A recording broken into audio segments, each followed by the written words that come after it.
अरे भैया आप बता दो, 18% मुसलमानों का वोट लेते हो, आपने कभी मुख्यमंत्री बनाने की हिम्मत की? कभी आपने मुसलमानों को उप मुख्यमंत्री बनाया क्या? आप सिर्फ और सिर्फ अपने परिवार का, अपने खानदान के उत्थान के लिए आप सोचते हो कि जन स्वराज पार्टी सत्ता में आ रही है और सत्ता में आने के बाद 6 महीने के अंदर में बिहार की तकदीर और तस्वीर बदलेगी। बिहार के पलायन को रोकने के लिए, बिहार की स्वास्थ्य व्यवस्था बेहतर हो, शिक्षा व्यवस्था बेहतर हो, काम किया है क्या? वो लोग सिर्फ और सिर्फ उन्होंने सत्ता पाने के लिए जात और धर्म की राजनीति किया है। नमस्कार, लाइव बिहार देख रहे हैं आप, आपके साथ मैं स्नेहा गुप्ता। इस साल के अंत में बिहार विधानसभा चुनाव है। ऐसे में आपको बता दें कि सारी पार्टियां तैयारी कर रही है। जनसुराज एक उभरती हुई पार्टी की तरह नजर आ रही है और इस साल क्या गुल खिलाएगी ये देखना भी लाजमी रहेगा। हमारे साथ खास बातचीत करने के लिए सरवर अली जी हैं, जो कि जनसुराज के प्रदेश महासचिव है। सीधे इनसे जुड़ेंगे। पहले तो बहुत शुक्रिया बात करने के लिए। बहुत बहुत धन्यवाद आपको और आपके दर्शकों को भी बहुत बहुत शुभकामनाएं। सबसे पहले इस साल के बिहार विधानसभा चुनाव को आप कैसे देख रहे हैं? इस प्रदेश के लिए बिहार विधानसभा चुनाव 5 साल पे चुनाव होता है जी। और जनता के लिए एक बड़ा सा पर्व है और जिस जनता के माध्यम से चुने जाते हैं विधायक, वो विधायक ही उस विधानसभा के लोगों का, उन विधानसभा के को तरक्की और उत्थान के लिए काम करते हैं। तो चीज़ तो अच्छी है और विधानसभा चुनाव आ रहा है, ये हर पार्टी के लिए एक पर्व है। आप ये मानते हैं कि जहां एक तरफ एनडीए है, दूसरी तरफ महागठबंधन, तीसरी तरफ जनसुराज कुछ कर पाएगी? क्योंकि अगर बिहार की राजनीति की हम बात करें तो यहाँ पे जातीय आधारित राजनीति होती है। यादवों का वोट आरजेडी को जाता है, सवर्णों का वोट बीजेपी को जाता है, और तमाम ऐसी जातियां हैं जो एक एक पार्टी से कहीं ना कहीं बंधी हुई है। ऐसे में जनसुराज क्या वोटर्स को अपनी तरफ लुभा पाएगी? मैं आपको बताना चाहता हूँ जी कि जिन जिन पार्टियों का आपने नाम लिया, वो लोग बिहार के विकास के लिए, बिहार के उत्थान के लिए, बिहार के पलायन को रोकने के लिए, बिहार की स्वास्थ्य व्यवस्था बेहतर हो, शिक्षा व्यवस्था बेहतर हो, काम किया है क्या?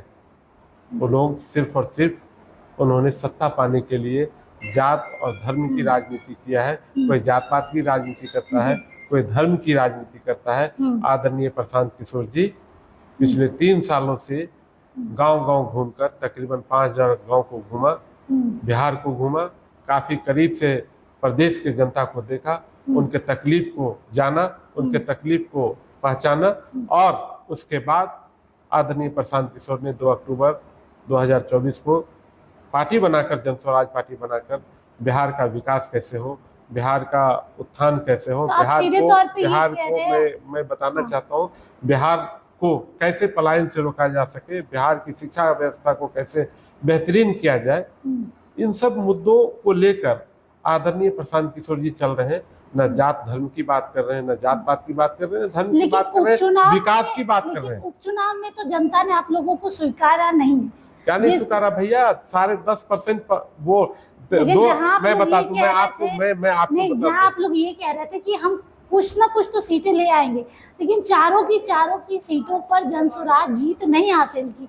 हालांकि प्रदर्शन काफी अच्छा रहा, लेकिन जीत तो हासिल नहीं हुई। ठीक बात है, प्रदर्शन बहुत अच्छा रहा, आप ये बात मान रही है ना।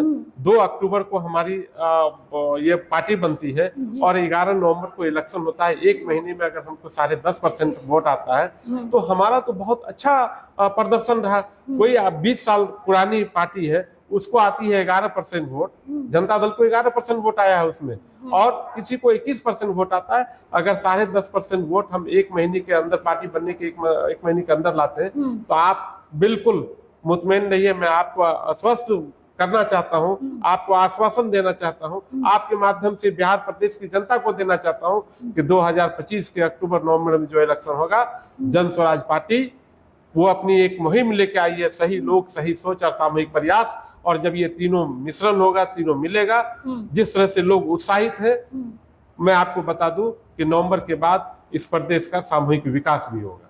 विकास भी होगा, बड़ा सवाल कर रहे हैं। लेकिन ना एक सवाल ये भी बनता है कि आप लोगों पे इल्जाम लगता है कि आप लोग बीजेपी की बी टीम है, इसको कैसे देखते हैं? देखिए, ये बीजेपी की जो बी टीम कहने वाले लोग हैं, जो मुसलमानों को जी बिल्कुल किरासन की तेल जलाया, किरासन की जैसा जलाया और रोशनी अपने घर में और अपने परिवार, अपने खानदान में किया। जरा उनसे पूछिए जाके कि आप इस तरह की बात जो कर रहे हैं, क्या आपके पैरों के नीचे से जमीन खिसक रहा है? मुसलमान को आपने बंधुआ मजदूर समझ लिया था, बेकार समझ लिया था। इसलिए ये लोग दो बी टीम कर रहे हैं कि ये लोग ये कह के अपने आप को बचाना चाहते हैं, अपने आप को मुसलमानों को ये बताना चाहते हैं कि हम ही एक हैं जो खैर का। अरे भैया, आप बता दो, 18% मुसलमानों का वोट लेते हो, आपने कभी मुख्यमंत्री बनाने की हिम्मत की? कभी आपने मुसलमानों को उप मुख्यमंत्री बनाया क्या?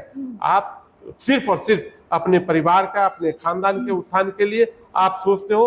परिवार से ऊपर कभी वैसे लोग नहीं उठे। 243 सीटों में कितनी सीटें जनसुराज के खाते में आ जाएंगी? अगर एक आंकड़ा, एक एजेंडा आपसे पूछा मैं जाए। आपको बताना चाहता हूँ कि जनस्वराज पार्टी सत्ता में आ रही है और सत्ता में आने के बाद 6 महीने के अंदर में बिहार की तकदीर और तस्वीर बदलेगी।